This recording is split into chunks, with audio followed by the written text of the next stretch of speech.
Welcome to Momentum Monday. Today is December 19th, 2021. Howard, how is the COVID situation in Phoenix? I don't know. I've been in Portland where I don't think the sun has, no one has seen the sun in a month. I don't know what the heck. Portland is a really weird city. I went there in the summer for a few days. Yeah, definitely weird feeling. I don't know how people live there. God bless. So I don't know. I feel like shit, but I don't think it's because of the COVID. I just think I haven't had such bad weather in 2 years. So hopefully I feel better tomorrow. But possibly this could be the first COVID Momentum Monday. Huh. I'm gonna go get a test tomorrow. I'm not feeling great. Yeah, sounds good. What about San Diego? New York's a mess.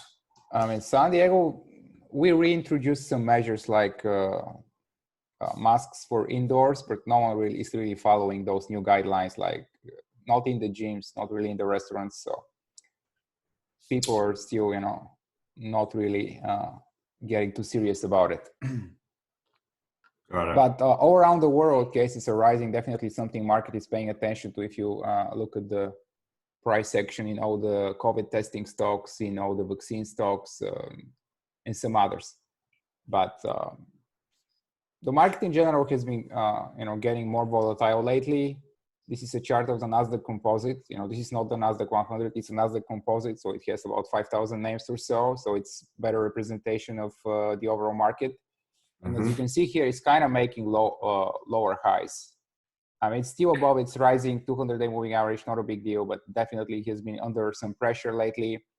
And if it loses, this level here, 14,900, we might probably test the 200. Like, not a big deal.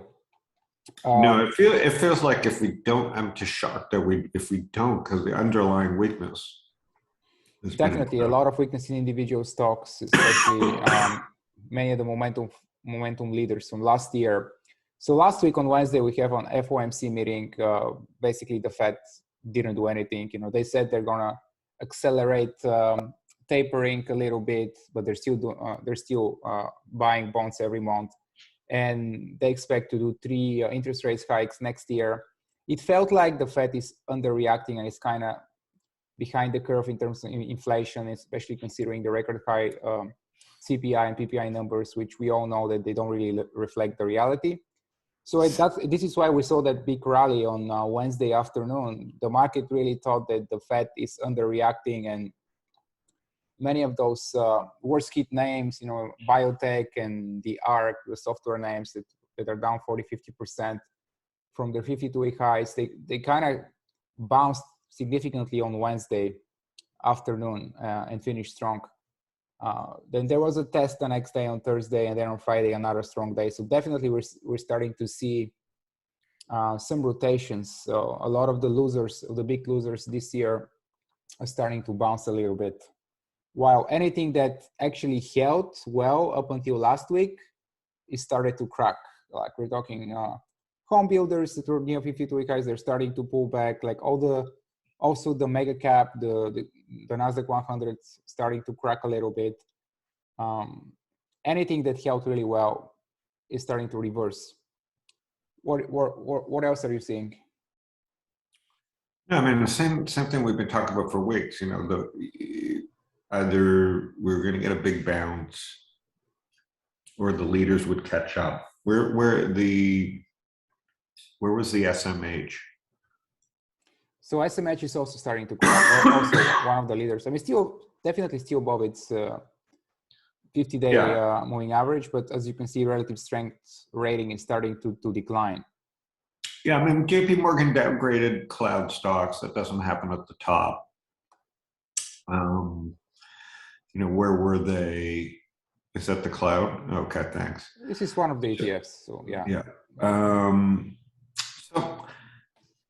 I don't have a feel. Like I've been saying for a few weeks, I've been in retreat mode. It seems like all year.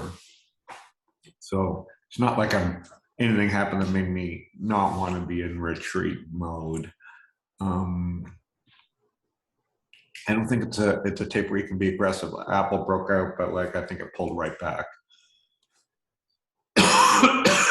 Yeah, Goldman was holding up, it pulled back.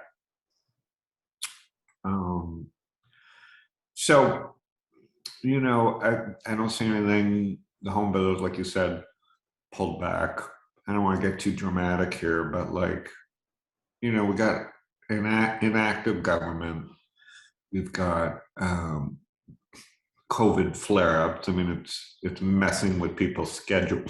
You know, people are tired of being locked down. Toronto people are really upset. New York cases are really high. Airports are busy. I'm guilty as charged. Being in Portland for a bar mitzvah this weekend. So if it's spread, you know, it's too late. Like if this thing is viral, as they say. Look at me. This could be my last Memento Monday. Well, and you're the guy with 3 vaccines, right? You have a booster as well, so it's probably not. I have a booster. Yeah. I've been careful, but I've also, you know, been living my life. And you know, people don't want to be locked up, but the reality is COVID is still out there. A lot of people are sick, but at the same time, the economy is not horrible. And but you do have really, you know, real signs of inflation, right? Like prices are a little bit silly in a lot of stuff. So people want to be out. If I look at the, you know, Simon Property Group, you know, I don't think people are like that scared. If you think about where this traded in the first go round, if we look back to March 2020, this was looking like it would go out of business. That's a better proxy than the airlines, which always look like they're going to go out of business. So if you look at jets, that always looks terrible. But again, it looks like it's heavy and rolling over, but the airlines were full. If we look at the cruises, you know, maybe they should just be out of business. And then it's infuriating, as I wrote about this week, where's Carnival? To see the banks and the drug companies, you know, I was saying under Trump, he hated big tech, which is, you know, political, and you know, there's much to hate there, I guess. But what do we get instead? We've got the drug companies and the big banks and the home builders, all the same three that got us into the financial crisis in the 90s and 2000. So, you know, pick your poison. There's some strength. Like I said, you showed there the healthcare stocks, right?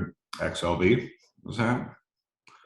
Yeah, I mean, definitely the strength has been in the defensive sector, healthcare, utilities, consumer staples, but even they are starting to kind of crack. And if for a moment, just forget about the next 2 weeks, if we just look from a really big picture perspective, typically when you see defensive sectors like healthcare, staples, and utilities leading, that's kind of topping market behavior. I mean, obviously it could be, you know, 6 months ahead, but it's never really a positive sign when defensive sectors are the only ones on the 52-week high list and are leading. Yeah, it's that JP Morgan got a $200 million or $150 million WhatsApp fine. So again, you want the bank, you know, if I look at Capital One, American Express, JP Morgan, Goldman Sachs, these are the companies that everybody was supposed to, Bitcoin and fintech was supposed to disrupt. When these guys are flush, they can't help themselves. They're going to screw up the economy. You know, tech has not screwed up and caused a crash.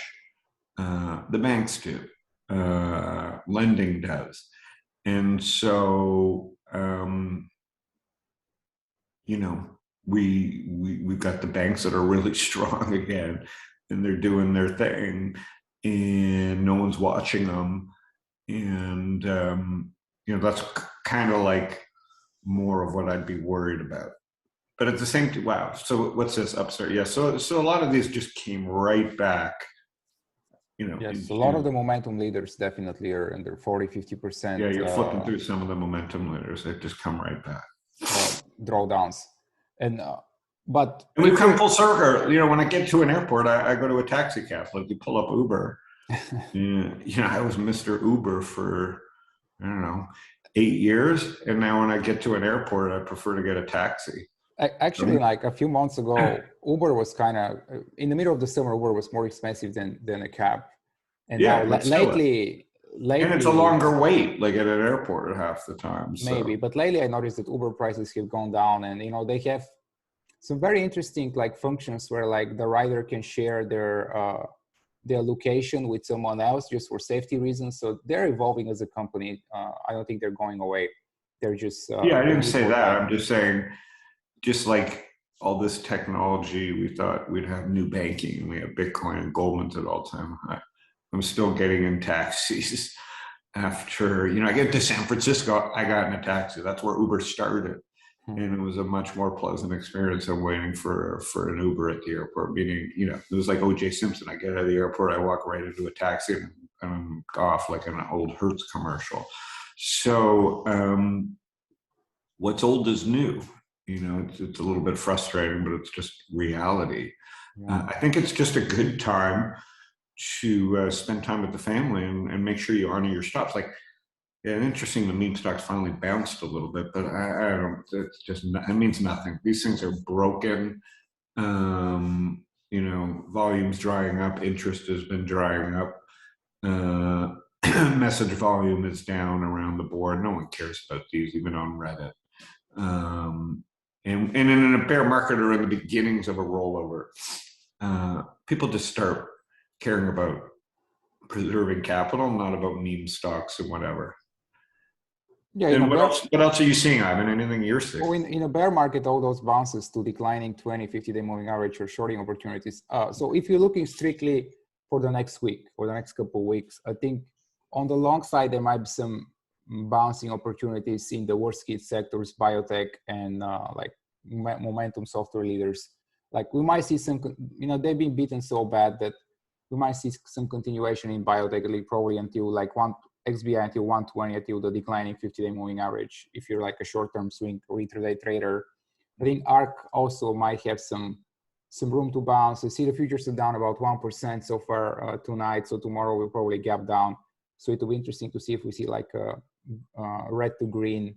Yeah, but market surprise. It can also begin an acceleration, right? Like Apple, Amazon, Shop. These companies have held up very well, and they're still extremely. So it doesn't take much. You know, VIX is still very low. It wouldn't take much for things to tip over in a very negative way, right? We've lacked. Yes, absolutely, yeah. We've lacked leadership now. What, 5 years, 5.5 years? These things start piling up. You have inflation. Last guy to yell fear, but like I said, I'm on the defense. Right? I'm raising capital. You know, I may throw out a few trades in the cloud, but like I'm probing. I'm not like excited about anything right here. I think you have to be in preservation of capital. It's been a great run. Like I don't want to be in Goldman Sachs and home builders. It's just not.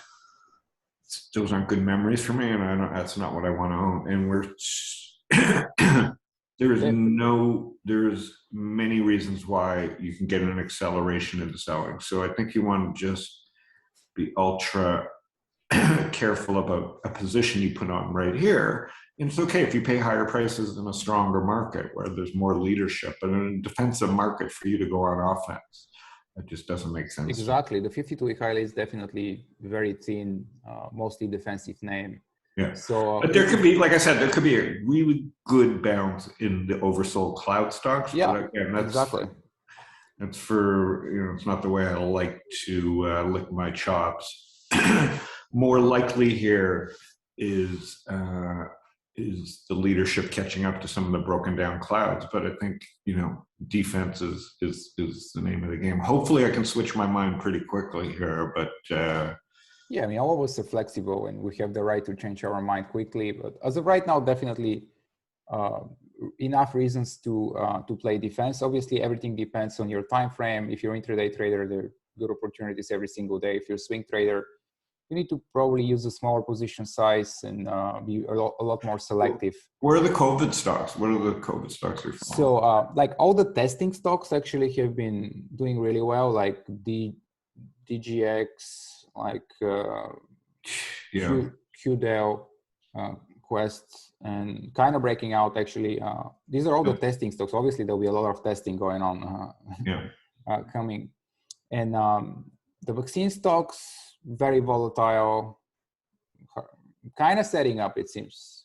But the drug companies setting up because they're becoming like, I heard liquidity joking that they're becoming SaaS stocks. You're just going to end up. Yeah, Pfizer's super strong because you're just going to end up, these are like recurring revenue stocks. He has a vaccine and also has that antiviral pill that supposedly prevents hospitalization. So definitely the Pfizer is probably the strongest stocks right now in the market. Yeah. And not what I want to see.